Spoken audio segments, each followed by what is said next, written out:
Ag Matters is underwritten by Ag West Farm Credit. Ag West Farm Credit is a financial cooperative that provides financing, crop insurance, and related services to farmers and ranchers across the West. From small family businesses to large operations, Ag West brings the experience and financial know-how to help you grow your best future. Welcome to Ag Matters, covering positive agriculture stories from across Alaska on Big Cabbage Radio. Hello, everybody. You're listening to Ag Matters. I'm your host, Ken Hoffman. I'm a farmer out here in Palmer. I have a little vegetable farm called Matsu Microgreens where we grow vegetables year-round for restaurants and folks around here. And then I'm also the executive director of the Alaska Farm Bureau. We're a really cool group of farmers and folks. We get together and we have meetings and we network and we advocate for agriculture. So if you're a farmer out there, you should join. If you depend on a farmer, like eat food or wear clothes, then you should also join. So you can visit our website at alaskafb.org and get started there. All right. Well, today on the line is a friend of mine, Rita Jo Shoultz. Rita Jo, how are you? I'm good. Thank you, Ken. Thanks for having me. Absolutely. Thanks for taking the time to talk to us. So, tell us a little bit about yourself, how you ended up in Alaska, and then how you ended up getting into agriculture. Oh, thanks, Ken. Well, my husband and I came up in 1966 with 4 little ones, so youngest one turned a year old on the way up, and we just came up to see what Alaska was all about because he was interested in Alaska since he was a little boy. And we fell in love and stayed the winter, which was a real experience for us coming from Indiana. And then we came back the next year and brought everybody. My husband continued to work here in Alaska, but I went back to Indiana. And then we came back, and we've been here ever since. And we live on East Road. We have about 25 acres here, and my husband passed away a few years ago, but I'm still farming with my son. We have a partnership here, and it's phenomenal. I love Alaska. I love farming. I love being here. Lovely. Well, tell us about your farm. You have a very special farm, and it's Peonies for everybody listening, the beautiful flowers. And tell us about how you got into peonies and the special story of you. I mean, you were one of the first peony farmers in the state of Alaska. So tell us about that. Thank you. So I had a retail greenhouse business called Alaska Hardy, or it's called Fritz Creek Gardens, Alaska Hardy. And I had about 500 varieties of perennials, trees, shrubs, and roses because nobody in Alaska at that time was selling perennials. Nobody thought that a perennial could survive in Alaska, especially in Homer. And I did that for quite a few years. And then Dr. Holloway, who I'd met as a retail greenhouse owner, told me, have you heard about these peony things? I think we should try doing some commercial farming because I think we have a niche here where nobody else has peonies in this time of the season, this time of the year. And I said, sure, why not, So I just thought, well, I'll just put 3,500 out here in this field, and we'll see what happens. And, we did everything wrong, everything you could possibly do wrong, and nobody in Alaska had ever done it before, so nobody knew what to do. Everybody was trying to help. All the university was trying to help. Everybody was trying to help, but nobody knew. So we got to make all those expensive mistakes. By the way, I blog a lot now. You can go to my website. I have a lot of blogs that tells you what not to do, so those folks won't make those same expensive mistakes. And after I've been doing it a couple of years, my husband had retired, and he and my son had a construction business. So when he retired, my son was kind of, trying to think out what he wanted to do, and he decided that he might be interested in the peonies, which was a surprise, a wonderful surprise. And I thought, 3,500 peonies is not going to do it. So we had 25 acres, so we cleared another 15 acres, and we planted another 15,000 out. So that's the story of how we began, and we've been working ever since then and learning and sharing and blogging. So again, folks don't make the same mistakes that we've done. University has been very supportive. They've come down to the farm every year. They still come down to the farm every year. They take tissue samples and soil samples and help us see what we can do and how we can make things better. All right. Well, for the few folks that are out there that don't know what peony is, could you maybe do a little bit of description of what it looks like and how it grows? Well, a peony is a perennial, and it grows tall, 36 inches about, sometimes a little bit taller, depending on how healthy your fields are. And it's one of the most, in fact, it is the most popular flower for weddings and is the second most popular flower in the world right after roses. You say, tell you what it looks like. Well, let me tell you that there are thousands and thousands of varieties, so it can go anywhere from a single petal to a bomb. So I can't exactly describe it for you on the phone. It would be hard. But they're big. Some people say they're big. Some of them are dinner plate size. Yes, if you have a good soil and you have the right variety in Alaska with our 22 hours of daylight and our cold soils, our soils very rarely get over 40 degrees. So they grow very slow with that cold soil, and then the sun on them makes them bigger, much larger than they are anywhere else in the world, and it also makes the colors more intense. All right, so let me just back up a few paces. So what year did you start your farm, your peony farm, and what is the name of your peony farm? My farm is called Alaska Perfect Peonies, and we started, I can't even remember when we started. I think we're 19 years old. What does that make that, 2005, 2004, something like that? This is our 19th year.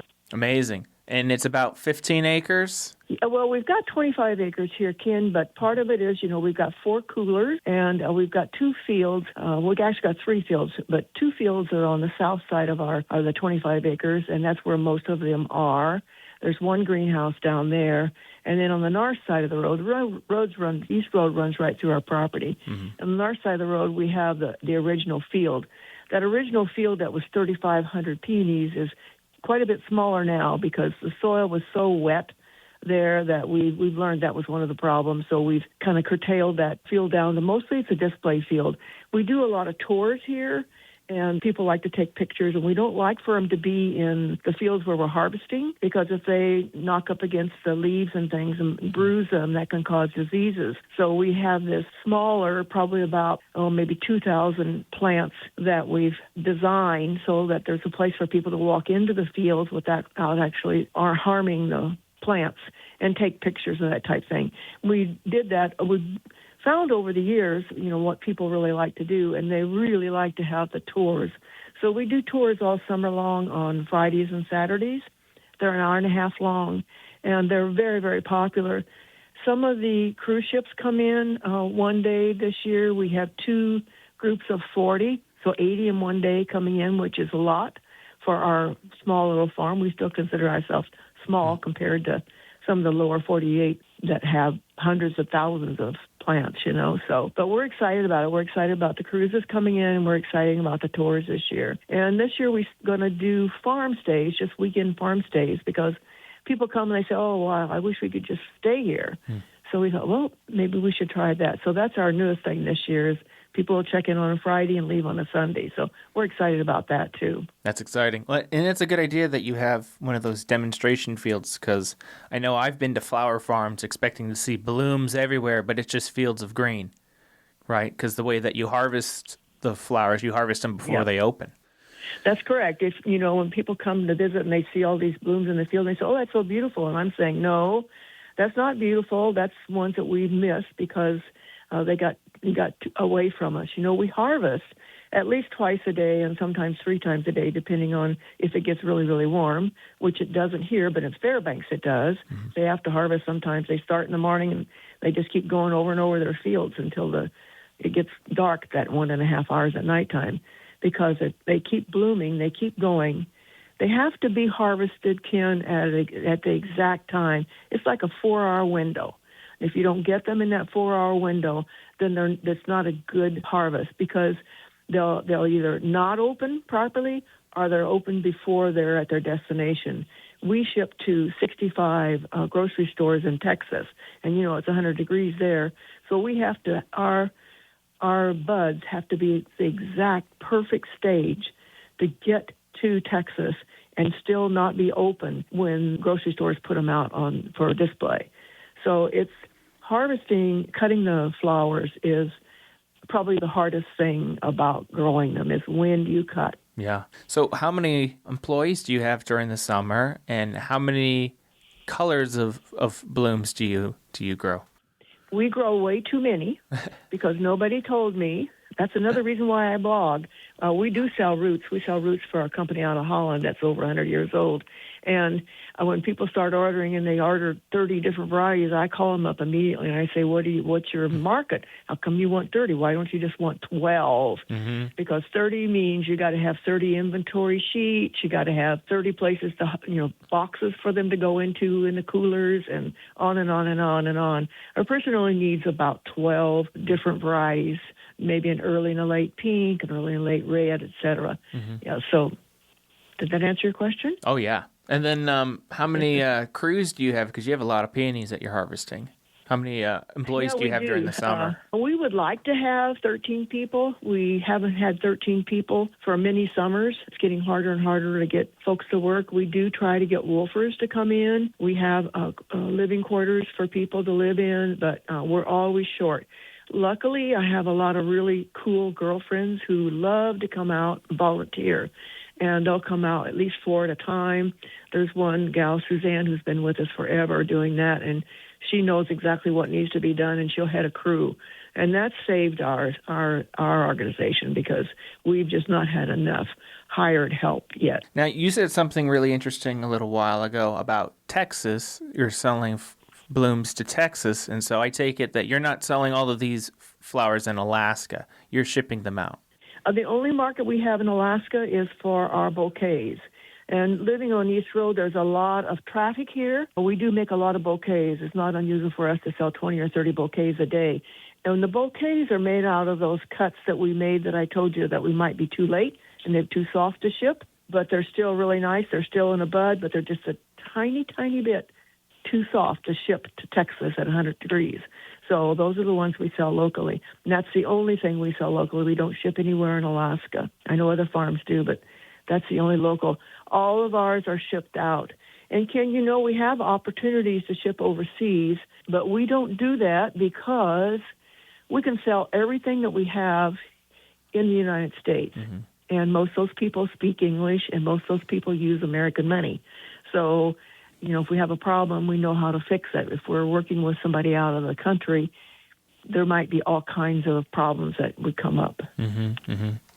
And so maybe you talked about this a little bit earlier, but I really want to hone down on it of why are people in the lower 48 buying Alaska peonies? Why aren't there peony farms in the lower 48, supporting their markets down there? Why do they want Alaska peonies? Well, because the lower 48, they're getting ready to bloom right now. They're in bud right now, and they'll be blooming the first 2 weeks of May, and then they'll be done. Mm-hmm. And ours we don't start shipping till the middle of July. So we have a totally different time frame, and it's the only place that I know of that has that, and that's why the university decided that we should think about this, because we have peonies, fresh peonies, available that time of the year when nobody else does.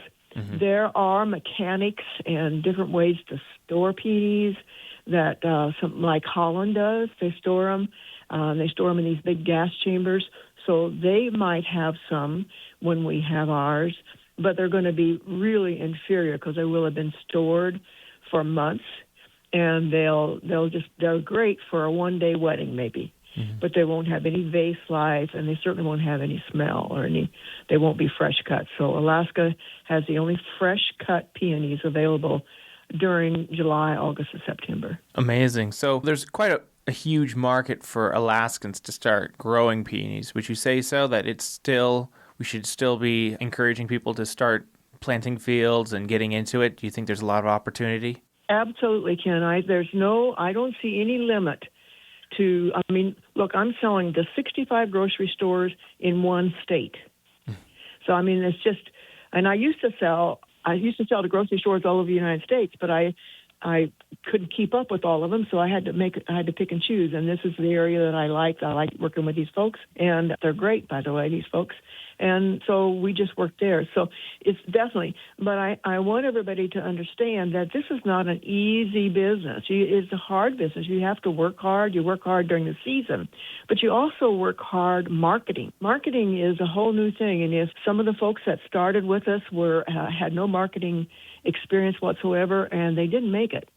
And it wasn't because they couldn't grow peonies. It's because they couldn't get a market. And that's too bad because it's out there.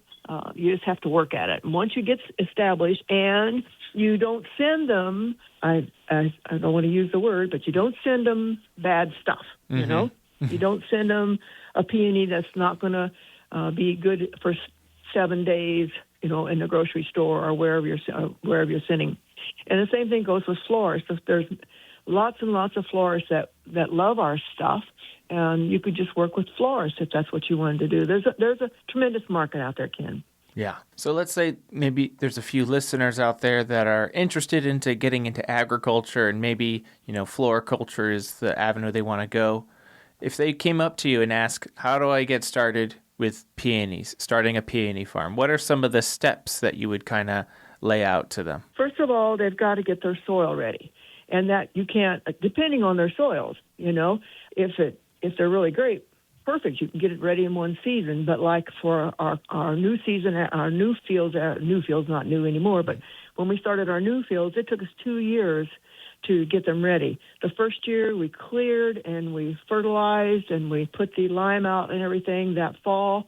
The next spring we did the same thing. The next fall we did the next thing. And the next year we planted. So it took us 2 full seasons to get the soil ready. The only opportunity you're going to have to get that soil ready for the roots, which are going to go down 8 to 10 inches, is before you plant.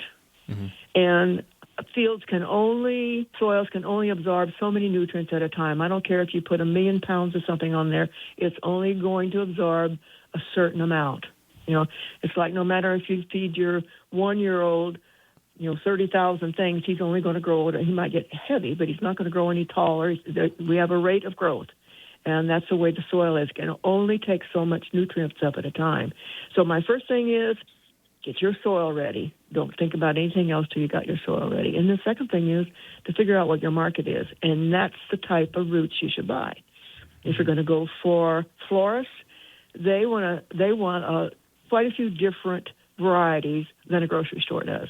Okay. And then do they have to have a 40-acre piece of land to get started? Or no. What do you recommend? No. You can put 3,500 plants, which is, if it's a mom and a pop and they're going to try to do it with their kids and something like that, my model for them is 3,500 plants, and they can do that on an acre easy. They need maybe 1.5 acres total to have their support, their roads to get around, but you can do 3,500 on an acre of ground. So that's what's really good about it. You can have a really small area and still have that many, and 3,500 can be managed by a husband and wife and maybe one of their kids growing up, and easy to manage, easy to market. Don't have to have 4 or 5 coolers like we do. You can have one nice cooler. Yeah, that's my model farm for starting out. Yeah. And then you mentioned a few resources, but what are some resources online or even organizational groups in Alaska that you would recommend that folks that are interested about getting into peonies or floriculture? What are some resources like that? I don't know of anybody who's kind of trying to help other folks. They're busy with their own things. We have school here. We sell roots here. We have the blogs on the website. So I'm glad to chat with anybody, get them started, guide them to where they can get their information, and then go from there. And then they can make their own choices once they get down the road a little bit. Well, I want to talk a little bit about the Homer Peony Festival or celebration. I know you were one of the folks that started that, so tell us all about that. Well, I'm totally dedicated to peony. I think they're just phenomenally beautiful. I think when people come to our farm and see them, and when they pick up their bouquets and everything, they just light up like a candle, and it just makes me feel so good. So in 2013, I started knocking on doors up and down Pioneer Avenue, which is the old part of town, which is the main part of town that we had when I first came here. And I said, could I plant a peony garden out in front of your business here? It won't cost you anything. You don't have to do anything. And of course, everybody said yes. So I planted 13 gardens up and down Pioneer Avenue, and I just loved it. I just had the best time with it and everything. People just started talking about it, and they said, well, how can we help? What can we do? Can we volunteer? And it just kept on going, and more people got involved. And now it's an organization. It's called the Peony Celebration, and they have a Peony Task Force. And the Peony Task Force includes people that are not just peony growers. It includes the the guy that does boat tours and all kinds of things because the whole town now celebrates the Peony season, and people come down for that. The restaurants have a special Peony celebration menu. Some of the wineries do a wine with a Peony label on it. It's just grown and grown and grown. And this year it's going to start July 1st and run through August the 14th. It's going to be 6 weeks this year. Usually it's just 4 weeks, but some of our peony farms that are on higher elevation are later, and some of them start out the 1st of July, but some of them go all the way into September. So it's going to be 6 weeks, July 1st through August 14th. If you want to come down, it's beautiful. It's beautiful at that time of year.